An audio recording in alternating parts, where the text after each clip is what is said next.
नमस्कार सबैजनालाई। आज म तपाईहरुलाई कागतीको अचार बनाएर देखाउन गइरहेको छु। सबैभन्दा पहिला मैले हाफ बोइल गरेको कागतीलाई यहाँ काटेको छु र कराईमा चाहिँ मैले थोरै जिरा र सर्स्युलाई पनि भुटेको छु। अब त्यसपछि म यसलाई भुटिसकेपछि चाहिँ पिसेर अघिको काटेको कागतीमा राख्दै छु। र यता कराईमा चाहिँ मेरो तेल बसालेको छु। मैले तेलमा चाहिँ म खुर्सानी अनि त्यसपछि गएर थोरै जिरा अनि थोरै चाहिँ बास्नाको लागि म ल्वाङ सुकुमेललाई राख्छु। अनि ल्वाङ सुकुमेल राखिसकेपछि चाहिँ मलाई एकदमै त्यो बास्ना मन पर्छ त्यसको, अनि अचारको स्वाद पनि मिठो लाग्छ।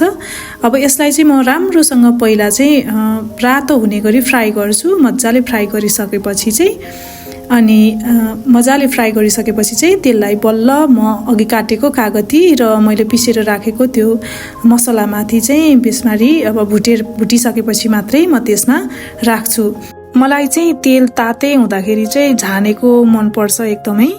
अब चाहिँ मैले यो कागतीलाई झानिसकेको छु र यसमा चाहिँ मैले स्वाद अनुसारको नुन राख्दै छु। अब म नुन राखिसकेपछि चाहिँ यसलाई मजाले सबैतिर नुन, बेसार, मसला, तेल लागोस् भनेर चाहिँ मजाले यसलाई चाहिँ म मोल्छु। म कहिलेकाहीँ चाहिँ हातले पनि मोल्छु र कहिले चाहिँ मलाई यसरी पन्युले मोलेको पनि मनपर्छ। यो कागती चाहिँ धेरै गलिहाल्छ के, त्यही भएर पनि म चाहिँ हातले गर्नुभन्दा पन्युले गर्नु नै मजा लाग्छ मलाई। त्यसैले गर्दाखेरि पनि म चाहिँ हातले भन्दा पनि आज पन्युले चाहिँ तपाईहरुलाई चाहिँ कागती मोलेर देखाइराखेको छु। एकदमै मिठो लाग्छ मलाई यसरी बनाएको अचार। तपाईहरु पनि आफ्नो स्वाद अनुसार मसला राखेर, नुन राखेर र आफूलाई मनपर्ने चिल्लो तेल राखेर चाहिँ यो अचार बनाउन सक्नुहुन्छ।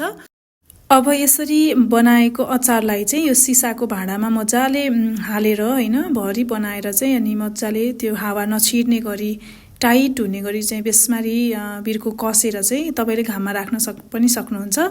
घाममा नराख्नु भयो भने पनि भोलिपल्टबाट नै यो अचारलाई चाहिँ खान मिल्ने भन्दो रहेछ। मैले चाहिँ यसलाई चाहिँ मजाले टाइट गरेर राख्छु अब, अनि त्यसपछि चाहिँ अब 1-2 दिन घाममा राखिसकेपछि चाहिँ यो खानको लागि तयार हुन्छ। एकदमै मिठो भएको छ।